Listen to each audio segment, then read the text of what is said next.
everyone, and welcome to this week's Mindset Pod. This week I'm joined by Caroline Ferguson.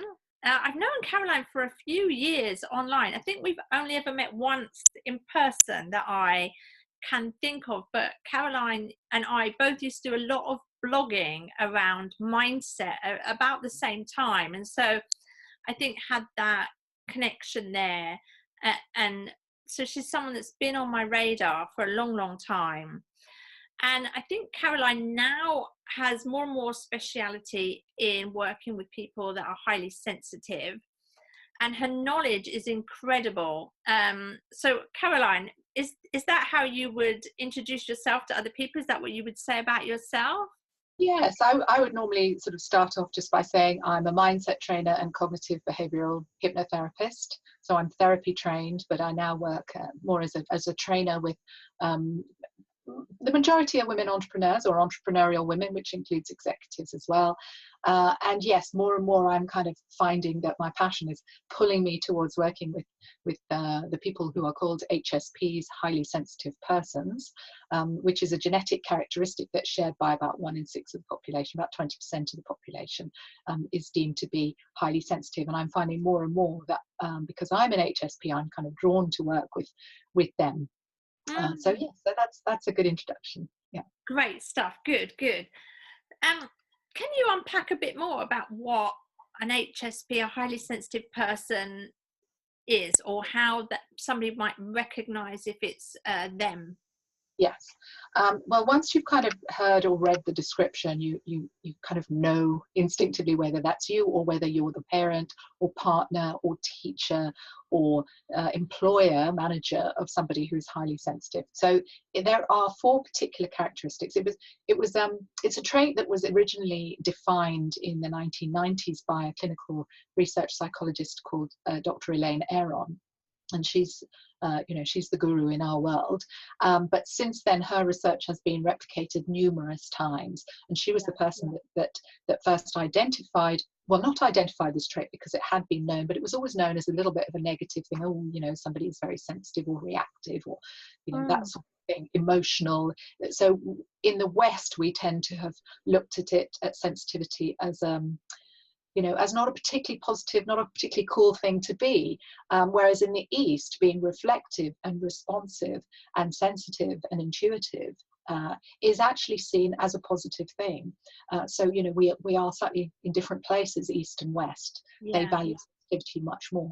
But there are 4 particular characteristics that need to be present in order for somebody to be genetically, and this is a genetic trait, which has, it shows up in your chromosomes. Okay. So there are 4 characteristics that people need. First, and as far as I'm concerned, a really, really important one is depth of observation. And this is about how we notice absolutely everything. And being highly sensitive can be exhausting, because especially if we're in a stimulating environment, we notice everything at this level of depth that non-HSPs simply don't get. And we are noticing everything that's going on, spotting patterns in what's happening around us, and we are reflecting on and processing this information also at a great level of intensity. So if there's an awful lot going on, it can be tiring because you can't switch it off. It's hard to filter information out. So depth of observation and processing is number 1. Second one is about overstimulability. So that comes with that kind of depth of processing and the depth of noticing, because we notice so much that's going on, and because we are so responsive. We do tend to become, our kind of bucket of tolerance, if you like, fills up faster than for people who are not HSPs. Yeah. So we can, I've done some research recently, Lottie, that was not aimed at sensitive people specifically. I was looking at people who'd experienced burnout in the workplace. Okay. And what I was looking for was to identify the HSPs in the burnout population. So I had one question which measured for sensitivity.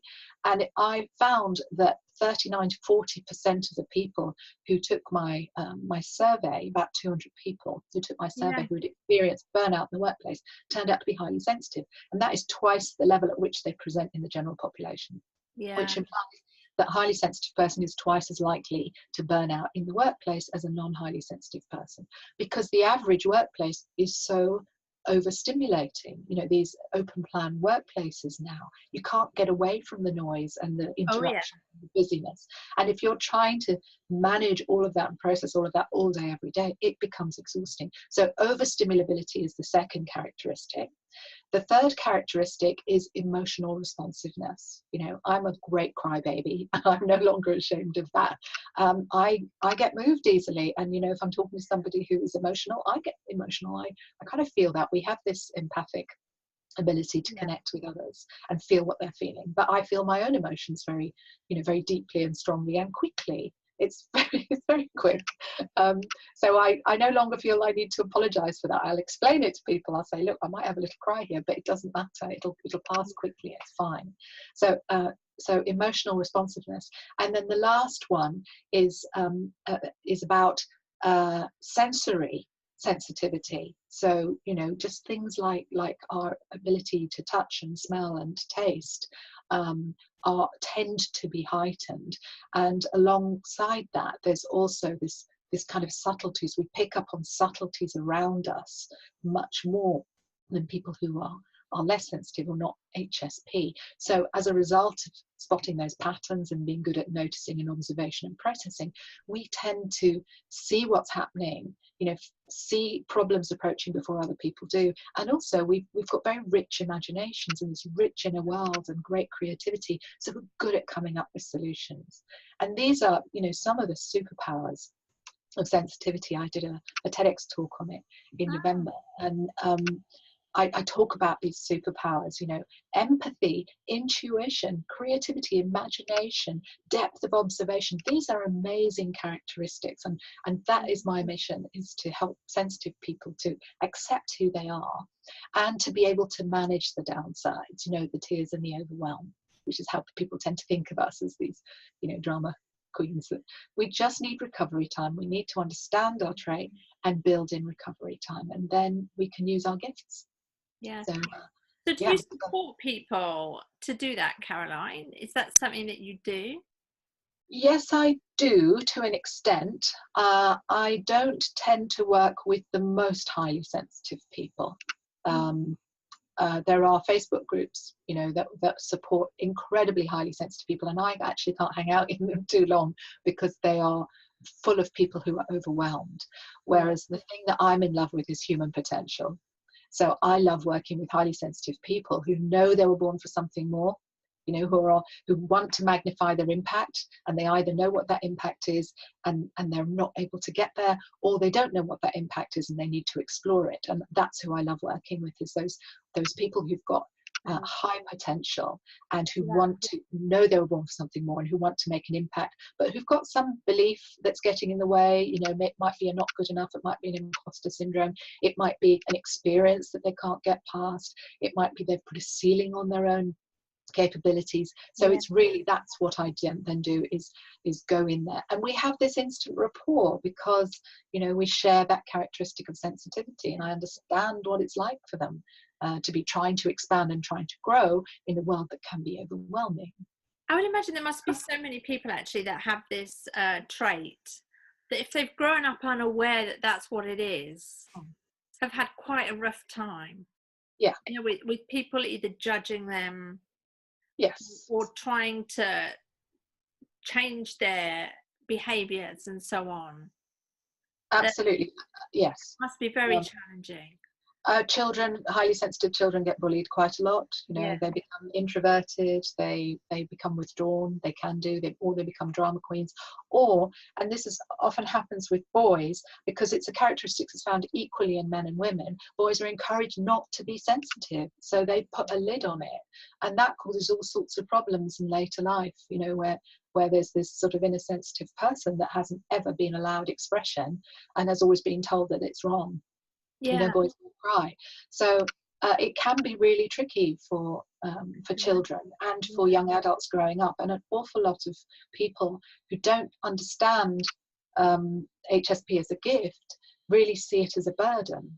And part of what I want to do is, you know, my message going out to the world is, these are superpowers. but they come at a cost. We have our kryptonite. The overwhelm is the thing that we need to manage, and also being around negativity. That's something we need to manage too. If you're in a workplace where people are really bitchy and negative or complaining, or upset or distressed or stressed, we pick up on all of that. So once we understand our characteristic and we can map it out, work out how it looks for us, because everyone is different, then we can put in place some strategies. We can find support to help us develop a roadmap that is actually going to help us to live fully into the gifts without having to suffer the overwhelm and the stress that comes with picking up on other people's stress. So it's something that the more aware we are of it, the more we can, and the more we're led into accepting and embracing it, the better it gets. Yeah, absolutely. I think, just what you just said about men and boys as well, particularly, even myself, when I think of HSP, I think of a woman. You do. It's really interesting actually to observe that in myself, that well, it's the feminine characteristics, isn't it? It's the feminine rather than women specifically. And if we can start to think of it as the feminine, and males can have that aspect of the, it serves them well to have those skills of the feminine as well, of connectivity and responsiveness and intuition and empathy. It serves them really well if they can build those alongside their more masculine attributes. Yeah, definitely. Interesting. But in the UK, every 120 minutes, a man takes his own life. Yeah. And there's not been any research done to assess how many of those are HSP, but I'm willing to bet it's a higher than normal percentage. And similarly, I would love, it's not for me to do this, it's not my area of specialization, but I would absolutely love it if somebody would take on the research task of assessing military burnout, shell shock. What percentage of shell shock, what percentage of people who experience shell shock are highly sensitive? And I'm willing to bet, again, it's really high. There's lots of interesting work to do. The danger is that we start stigmatizing sensitivity, and we should not be doing that, because as I say, the gifts, superpowers are extraordinary, and we're needed. The fact that there's 1 in 5 of the population who've got this shows that it's an evalutionary imperative. We need those people in our communities. We need people who are more observant, who are the natural carers, the sages, the medicine women, the shaman, the wise people. We need those people in our populations. And actually, the sensitivity has been found in over 100 different animal species as well. So how interesting. It's an evolutionary imperative. Yeah, I would totally agree. It's about recognizing the skills that it brings, isn't it, rather than the weaknesses, because if everybody is supported to grow their own skills, then aren't we just creating a better world all round, really? Absolutely. And where it is an accepted and valued characteristic as well, where it's not looked down on. Within the highly sensitive population, Caroline, are there any specific traits that you've noticed, or any kind of differences you see within them? Because it's so easy. I mean, if this is such a large percentage of our population. Well, everyone is different, and there are so many different characteristics. Some people call themselves introverts, and some people call themselves empaths, and actually what they may be meaning is highly sensitive. But there's a specific subgroup that I absolutely just completely devoted to. They're my people, really are my people. Tell us more. And it's about 1 in 6. No, it's about 30% actually. So it's a relatively high. It's about a third of highly sensitive people have this secondary characteristic called high sensation seeking. And high sensation seeking is all about when you are drawn to, you're compelled to experience, to look for new experiences, varied experiences, and intense experiences. So you're constantly drawn to explore new things. And when you're young, that can kind of show up as thrill seeking, that adrenaline rush, that intensity. But as we get older, that aspect of it tends to die down a bit, I mean, I've given up my motorbike and I don't do as much scuba diving as I used to, because I am one. But that high sensation seeking aspect, which compels you to try new experiences that are intense and varied, can be at odds, can be in conflict with the part of you that's highly sensitive and wants less stimulation. So again, when you understand that that's who you are, and the full name for them is high sensation seeking highly sensitive person, which is a bit of a mouthful. So the term I've coined is sensitive upstarts, because really that's what they're about. They're taking all of the kind of good energy of the upstart, which isn't always seen as a good thing, but that kind of good questing, seeking, experiencing energy, and then putting that in with a person who is also intuitive and empathic and cares very deeply and is creative and imaginative. So you get quite a unique kind of individual. So that's about 6% of the population in total, about a third of highly sensitive people, and they really are the kind of the people of my heart. These are the people I most enjoy working with. Because this is really interesting to me, actually, because I'm pretty sure that most of the people that come along to my fire walks that I run, where we're down in the woods, connecting with the elements, connecting with the fire, alongside the fire walk, I would say you've almost just given a perfect definition of them. And you'll find that they will congregate, they'll find each other, they'll congregate in groups, they'll be drawn to the similar sorts of things. Absolutely. I mean, it was interesting that way before when I first started down this particular track, obviously I've been a mindset trainer for about 7 or 8 years now, but when I first started going down this track and I did an assessment amongst the people who'd done a particular course I ran about procrastination, I discovered that 40% of the people who'd done my course were highly sensitive, which is double the rate at which they appear in the population. So I'm already attracting them. I haven't yet done an assessment to find out what percentage of them are sensitive upstarts, but that's something I will do, because I know that I'm already attracting them. And I would imagine procrastination is a big part of that sensitive upstart thing, because it sounds like they almost that shiny object syndrome, they go and get the excitement, and then when the excitement dulls down, they move on to the next thing, the next new and exciting and intense and varied thing. Exactly, yes. And so they think, why can't I finish anything? I'm procrastinating. It's not about procrastination. It's about energy being directed in a forward motion and a low boredom threshold, rather than being lazy or deliberately putting something off. It tends to be because you are pulled in another direction. So and I am definitely one. About 20% of the population are chronic procrastinators, and I am one, and I created that course for me. There's another one we developed called Goal Mastery, and I created that course for me, and it's a similar theme. It's about achieving something that you really want and you set out to do. And what I teach people is how to make that goal so compelling that you can't not do it. Lovely. To make it, and to build in, now I'm going to be building in newness, variety and intensity into that goal so that it stays compelling. Love it. Brilliant. Good stuff. Let's talk about mindset training, something that we both do. How did you get into that, Caroline? Well, I had a big birthday. I was working, so I've worn lots of hats being a sensitive upstart. So I was a screenwriter. I was trying to make that my career, and at the same time I was kind of earning money as a business communications consultant. So it was all around writing, business writing and communications. And I was working with one particular client that I've been working on and off with for a few years.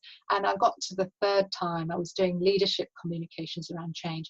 And for the third time, they changed their leadership in 20 months. And I was just despairing, because I thought, what is the point? There's nothing I'm doing here that adds any value. Nobody believes anything I say. We're now going on to this track for the third time in such a short space of time. What am I doing here? There's no legacy. And all my life I've had this kind of restless feeling that I was, the way I put it is, born for something more. There is more than this. And I thought it was in writing, I thought it was in screenwriting, and each time I would try that thing, and the excitement of the new was there, but that sense of more wasn't there. So on this big birthday, when I was working with this client and feeling this despair, I made a decision that the second half of my life was going to be about value, because I didn't feel there was value. And it was going to be about the value I could give, so impact, value, and the value I could receive from giving, and the value of community as well. So I made that decision, and I had no idea what that was going to look like. No idea at all. So, but I now understand how we communicate with our unconscious mind, and one of the ways is that we set challenges. And I set this absolutely clear and quite detailed challenge that day, which was second half of my life. It's got to be something I can keep doing, that I don't have to retire, that I will keep getting joy from, that I will keep being stimulated by, that I'm going to be delivering that value and I'm going to be receiving that value. So that was quite a kind of clear set of instructions. And then within 3 months, a family circumstance resulted in me buying a book on CBT to understand more about it. And I discovered a book on Amazon that was written by a chap, a hypnotherapist that I'd actually been to see in London about 15 years previously. And I thought, coincidence. I looked him up, discovered he'd set up a college, CBT hypnotherapy college, and I just was interested, but no more than that, because I was going off to Channel 4 to do a screenwriting training the next day. So I just bought this book, and understanding now how the mind works, I understand what happened. But at the time, it was a mystery to me, because I was really excited about the screenwriting. I bought the book to read later. I went to bed. I woke up the next morning, 7:16 a.m. on the morning I'm going into Channel 4, and I was absolutely on fire. I was completely lit up, because I knew what I was going to do, which was I was going to go to Avi's college. And the night before, it had not even been in my head. But overnight, my mind joined the dots of value, something I could do for a long time, something that was about giving and about receiving from giving, and something I could, do around writing. And it just joined all those dots, made up my mind while I was asleep, woke me up at 7:16 and said, that's what you're going to be when you grow up. So 3 months later, I started training at the London College of Cognitive Therapies, and got myself an advanced diploma in cognitive behavioural hypnotherapy, and that was it. So, and it was the most valuable thing I've ever done for myself. Wonderful. And from day one, I just thought, why don't we learn this in school? Why don't we learn how to think in school? We learn how to learn, but we don't learn how to think. So it was just absolutely the best thing I've ever done. But I realized quite early on that I wasn't going to make the best therapist, and I didn't, being quite empathic, I didn't want to be with highly depressed and anxious people, all the time. So I knew actually that I was really drawn to people with high potential who like me, were looking for something more, knew that they could be something more. So those are the people that I love working with the most, and we all get in our own way. So what I do is I use the processes I learned in my rational emotive behavior therapy training, and I use hypnosis as well. I've used that training to create steps and processes that I then teach and train my clients in how to think in a healthy and flexible and resilient and creative way, and how to change the programming. I mean, I posted something on Facebook this morning that is it's blindingly important piece of information, that in the absence of two things, one is deliberate consciousness, and two is support. In the absence of deliberate consciousness and support, environment will win every time. And the environment is as much about what's in our unconscious minds, that isn't 95% of our daily waking activity is lived on autopilot, including our beliefs and our thoughts. It's about how to get in there, and I think this is where, Lottie, the training that you and I have had is so important.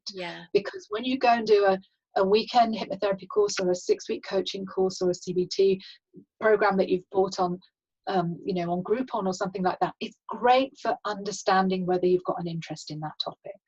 But don't take it to clients, because you genuinely are not equipped to deal with what comes up when the unconscious mind is shaking.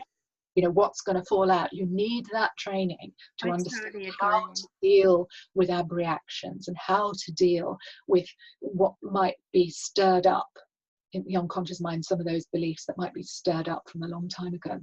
You need to have the training to know how to deal with that. So please, if this is you and you've done a short course, and you know you're interested, go and do more intense training, Yeah. because it will stand you in good stead, I think and it that's will a stand your great client point. in good stead. Yeah. I think mindset and resilience are real buzzwords at the moment. They are. And there's a lot of people out there saying that they offer that as part of their offering, at least. And Yeah. I think my advice would be just be a little bit careful if you're looking for somebody to support you with your mindset, to support you through resilience. Their personal experience is not enough to equip them That's right. to support other people. Mm. I'm really happy for people that they've had the But it experience. creates the desire. It. Exactly. Yes. Yes. Wonderful, Yeah. but there is nothing to in place to equip them to support others to do that, and That's right. And to support themselves, to protect themselves, yeah, because you really need to know how to do that.